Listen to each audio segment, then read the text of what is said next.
Happy Monday. Happy Monday. This is the 3rd day of February, 2025. Hope everybody's doing well.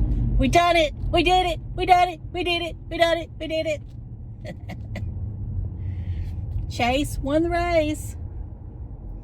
It was the best race I ever seen in my life. Yeah. Okay. Enough of that. I know y'all don't care about me yelling. Okay, these sunglasses, I forgot to take them inside last night, so they're fogging over. All right, I'm going to talk about my makeup real quick, and then I'll talk about some other stuff. I'm wearing this new Milani stick foundation. I wanted to compare it to the Dior stick foundation, and I'm going to go ahead and tell you, there's no comparison.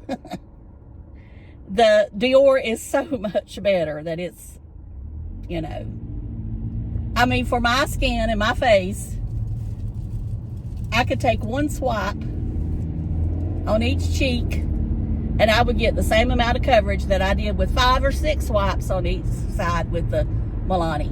Now, the Milani may be copying more the Charlotte Tilbury, whatever that stick was called. I don't even know if it's still out. But maybe that's what it's, I don't know. I just always thought it was just a stick foundation.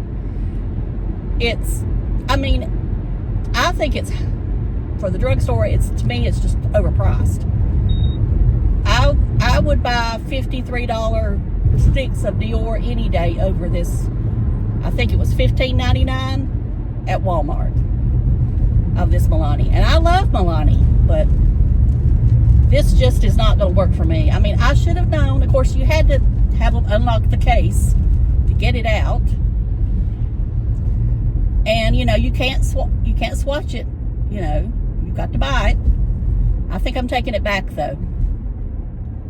I mean, I was trying to think, would I even use it at all? Probably not. So I think I am going to take it back. And I'm going to trade it for the new Milani primer, because I hear it's really good. Now, I admit I didn't watch any reviews on this stick foundation. I know there's some out there from some mature ladies that may find this great if they don't wear much foundation. But you've got to really be somebody that don't need to cover anything. And even now, you know, normally when I have put on the Dior, I feel like I can still see it. I don't feel like I can see any of that Milani right now. So you know what I'm doing when I get inside? I'm taking the Dior and putting it on. Yes, yes, yes. Why is that little car pull up butts for? I think I've got a parking place, and there it is. That's all right. I'm going up here.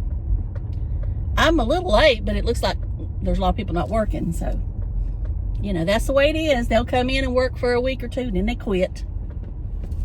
They can't take it. They just can't take the prison job.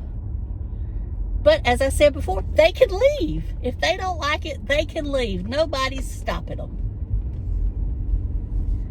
Then you'll see them out one day, and you'll hear them say, I shouldn't have left. I should have stuck it out. That's right. You should have stuck it out. I know it's hard work when you first start. You're not used to it. You get aches and pains. But you know what? You condition yourself to start liking it. And then you condition your body. Now, I admit, I've had some pain this weekend. And I know I went to Danville to the casino, and I did okay. But for some reason, I don't think I pulled up far enough. For some reason, I don't know what happened yesterday. But I started feeling like, well, am I getting that flu that's going around? And then I thought, no, it's just got to be my body. So I know I've been eating way too much junk. I can tell by looking at my face. My face looks like a football or basketball, whatever you want to call it. So I've got to get back on the plan. I'm not telling anybody what the plan is. Y'all probably know, but I've just got to cut out the carbs. I've been having way too many carbs. And I've said it before, and I'll say it again. I am a carb addict. And I'm a person that if I eat one carb, I will eat 10 carbs. And unless you have been in that situation, don't judge me for it. And don't say it takes willpower. It takes a lot more than willpower when you're addicted. Let's just put it that way. Especially when you're around it 24 hours a day. Which I threw out everything at home that had any sugar in it. It's gone. Gone. All right. So I'm going to move on to what I wanted to talk about. I watched, is it Sunshine Shoulder? Supposedly Tim had commented on a video of his a long time ago. And he told on there, now Sunshine Shoulder is in the Philippines. He's an American living in the Philippines.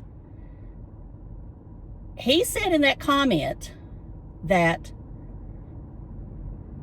and this was before his video took off, before the Social Security video took off, that he had $40,000 in the bank.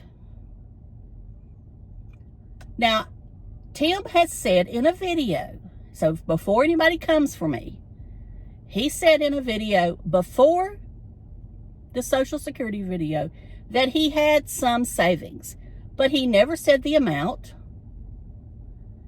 Now, I know in the scheme of things, when you're retired, $40,000 is not much. But there's a lot of people that don't have $40,000 in the bank. And if they do, it's tied up to where they can't get to it. So evidently Tim probably had the money in a savings account or whatever, money he could get to. My guess is when he bought the Flagstaff,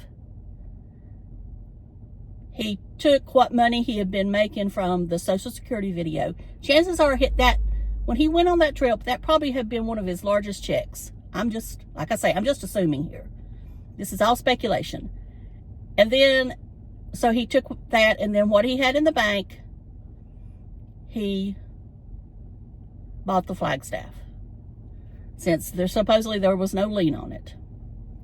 And then over time, because we know he still continued to get some big checks there, probably until March of 2024, and then they probably started going down, that he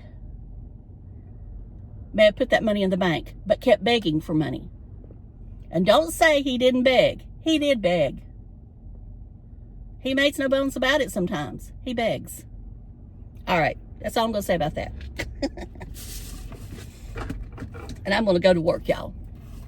And I did, if you go down that Sunshine Shoulder, you'll get stuck. You'll get stuck. He interviews these guys, and most every one of them, I'm not going to say all of them, but most every one of them are there, one because it's cheap to live, and one because they want a woman. And they want a young woman. Then I went down the road of this guy that owns a scooter business, and he's wanting to sell it for this astronomical amount of money. And this is all in the Philippines. And he has a beautiful wife. But then you get stuck down in that hole, and there's all kinds of videos out there of this guy trying to take advantage of some of the girls that work for him. And you don't know what to believe. You don't know what to believe. So anyway, I'm just saying you get stuck down this rabbit hole. And I mean, some of them Philippines videos, and I know I've never really paid that much attention to them now. I mean, that's just a regular old soap opera over there. You talk about drama. Honey, the United States don't have anything on that drama. And Tim wants to go there? So don't tell me Tim don't like drama. He loves the drama. All right, gotta go. Love y'all. Bye.